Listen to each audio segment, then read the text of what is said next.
Barangay Imelda,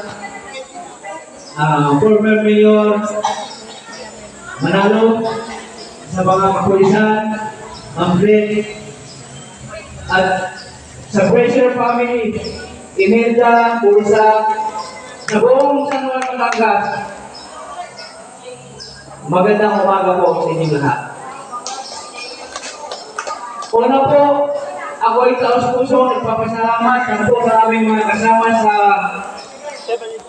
Iapla, ating butihing former Lord Comando. Siya po ay naging ng taga na walang katumbas po sa kapalit. Ulo ang ibinigay sa Iapla ay building. Siya po ang nagpagkakamin. Hanap po kami ng aming mailagay sa building. Lumipas po ang 4 na taon or 5 taon. Nakatiwang po yung aming building. Nasumpungan po namin ang breeder na pumunta ng San Juan. So nagkaroon po kami ng idea na gamitin po para kami magkaroon ng prana, which is the water filling station. Ang aming po pinangalan ay Social Livelihood Program or Sustainable Livelihood Program. Yan po ay in-award sa amin ng ating senador magkapatid, Pia Cayetano at Peter Cayetano. Tuto ng DSWD San Juan, Batangas. Kami ay lumapit sa mapili kay Bawan pala, Bawan. For me, na po tulay ng pamilya doon at Peter Cayetano.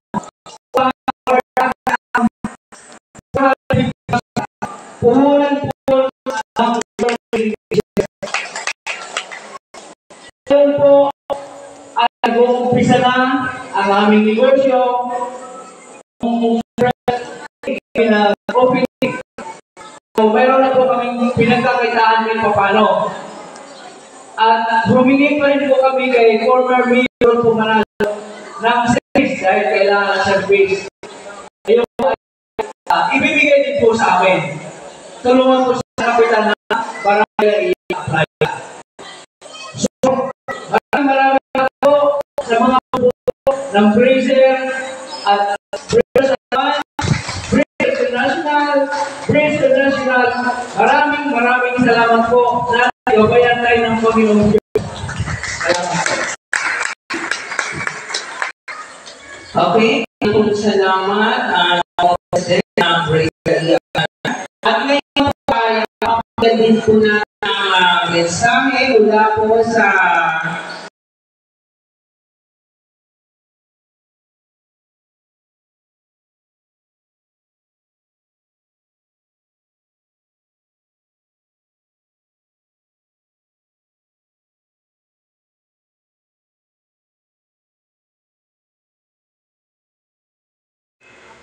Hello. Tayong taga dito sa Barangay Imelda ang napili ng samahan ng Biko Breezer. Ano po? Ito po ay sa pangunguna ng ating pinsan, si Pinsan Clay Biko Marquez. Ano po? Siya po ang founder ng Breezer. Ano po? Napakalaki po ng naitulong. Hindi lang po sa bawat bayan, kung hindi sa buong Pilipinas po. Dahil kalat na po sa buong Pilipinas ang kanilang samahan ng Breezer. Ano po? So, nagpapasalamat din po ko sa mga panahon natin, mga ito, kay Sir Police, Police Colonel, Alexis, and Mansano. Sir, magandang umaga po, at magandang umaga po sa inyong mga kasama. Ano po? Salamat po sa pagdating ninyo dito sa aming barangay. Bagaman napakalayo po itong aming barangay sa Maynila ay talagang pinilit po ninyo na makarating dito para kayo ay kasama namin dito. Nagpapasalamat din po ako sa kay Ma'am Chato, ang isa po ni Bukal Pinibusas na siya po nagtala ng mga magugupit at maglilinis ng mga upo sa ating mga barangay. So po, Napakalaking tulong po niya sa ating barangay dahil hindi na po tayo babayad. Sabi nga po nila ay libre. Hindi na tayo babayad. Kung sinabi naman po may bayad, hindi tayo babayad. Ano po? At nagpapasalamat din po ako sa lahat ng member ng Quezon. Ano po? Siguro dadating po ang araw na marami ito sa barangay nila. Isa na po na makakasabi na din ng Bingo Quezon. Ano po? At palagay ko naman po ang kailangan ng isang natin. Maraming salamat sa iyo. Napakaganda ng pagkikita ng mga barangay. Hindi lang dito sa bayan ng San Juan, sa buong Pilipinas. Ano po? Kaya sana po tayo magsama-sama, magtulungan at magkaisa para sa katahimikan at kaunlaran po ng ating barangay. So maraming po salamat sa ating lahat. At salamatan ko din po ang aming mga kasama, mga barangay police, secretary, treasurer, at lahat po mga BSW na natulong po namin ngayong araw na ito. Maraming po salamat at magandang umaga muli sa ating lahat. Mabuhay po tayo lahat. Okay, salamat Kapitan. At ngayon naman po ay mensahe na magmumula sa ating ex-mayor Rudy Manalo. Wala pa po. Siya po ay advisor ng Braces Incorporated sa San Batangas.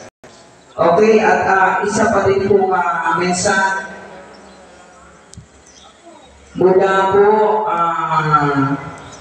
kay Police Lieutenant Gordon N. Saniano, Operation PCO 43 AMCRNFB 4A.